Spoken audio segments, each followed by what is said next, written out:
Stop saving for later. I am going to tell you something that probably nobody has told you. Stop saving for later. Saving for later is only prolonging the inevitable.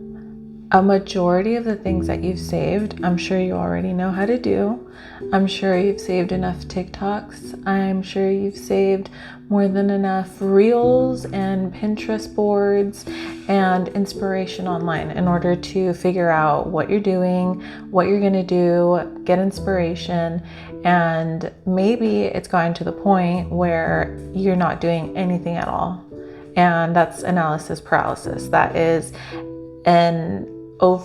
Hello, if you're new here, welcome to my channel. My name is Gigi and this is Gigi IRL, where we discuss all things in real life.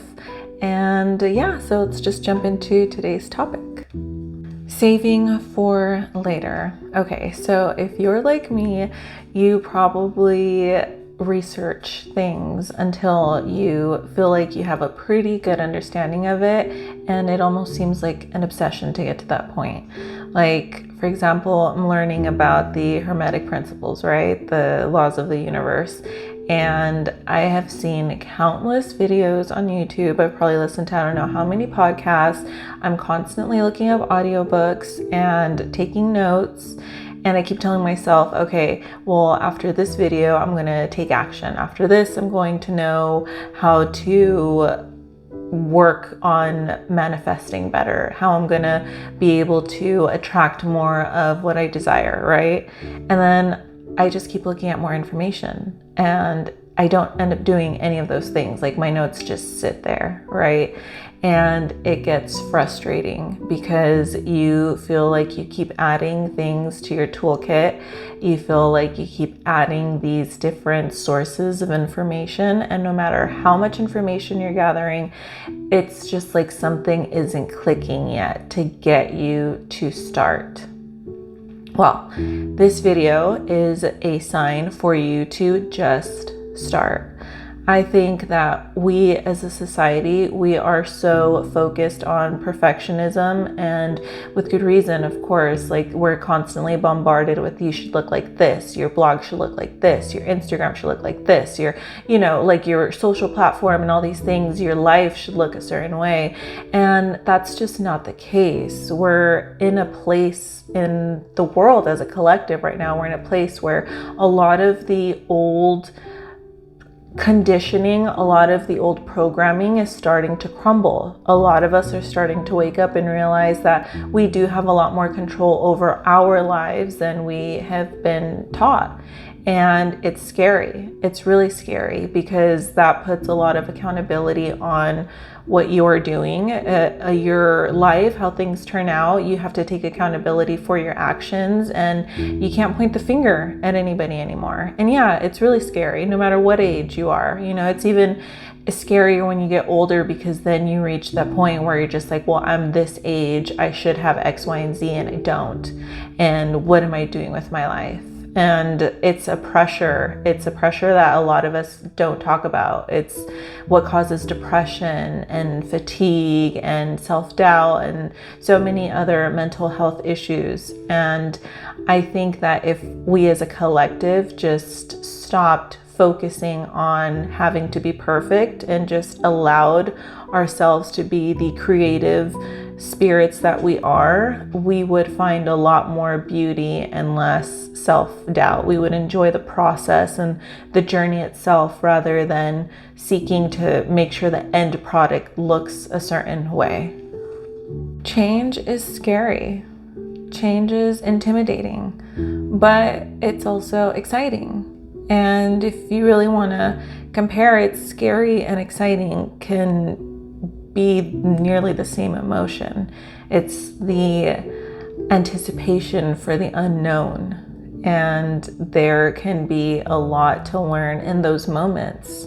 And I'm learning how to live more in the present, and it's probably one of the hardest things that I've had to do because I'm so used to my mind wandering off into a million places, like what happened to me in middle school, for how I could be doing better, or how I shouldn't be resting because I'm not where I want to be yet. And those are lies.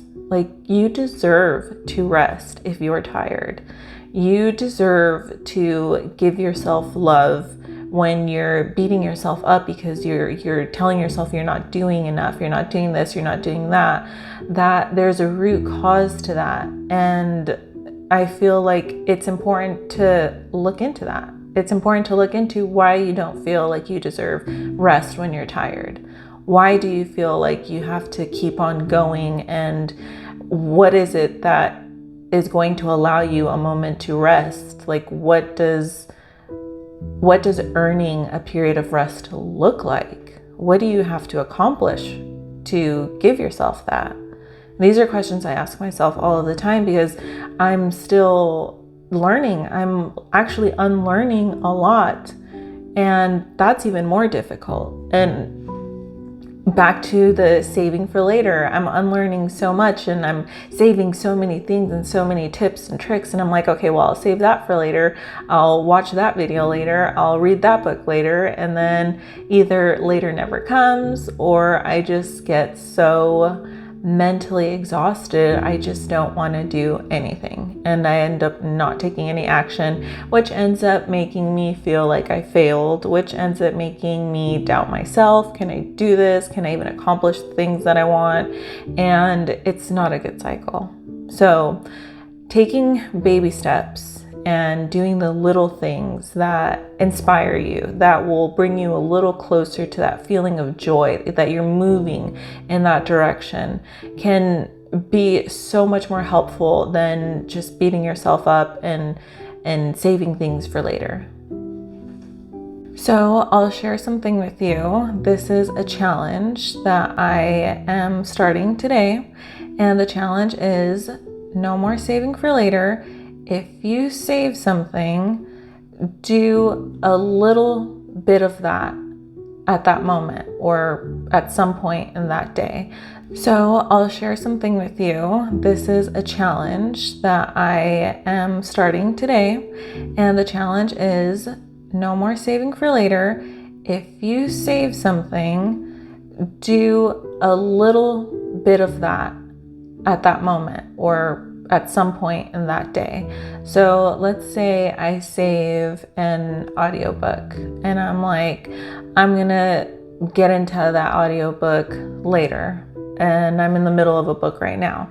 So I am crazy. I feel like I'm all over the place a lot of the time. So what I would do is I would just listen to maybe 5 or 10 minutes of this new book, and then let some ideas, start coming to the surface, or just let my mind do its thing, and then go back to the other book that I'm listening to. And I kind of know that door has been slightly opened. I can finish listening to my first audiobook, and then when I'm done with this one, I know I have the next one lined up for me, and I have an idea of the direction that I want to go. Or let's say I save a makeup trick, like a makeup hack. Let's say I'm laying in bed, and before bed I'm on Pinterest and I see this makeup hack that I want to try, and I save for later. When I wake up the following morning, I'm going to find a way to implement that hack into my routine, even if it's just to try it out. Like if it's some lashes and they're half lashes and they're little baby lashes, like the ones I have on right now, I saw a little pin yesterday, and it was a cute little neutral eye with half lashes. So today when I woke up, I had the intention of doing my makeup and somewhere in there throwing in these half lashes, and however the look turns out after that, that's how it's going to turn out. But I'm using these half lashes because I was inspired by that the night before. And I know it's so small and it seems like, what is this really going to do? But these little steps are proving to you that you are capable of accomplishing these little tasks. And once you accomplish these little tasks, then you'll have the confidence to move to the next level. And we have to start from somewhere. Analysis paralysis, it's very common. It happens when you're overwhelmed with information. So if you just start out with one baby step, one little move towards what you desire, towards what you want to accomplish, towards what you want to learn, then you're building up that muscle of confidence, which I believe confidence is a muscle.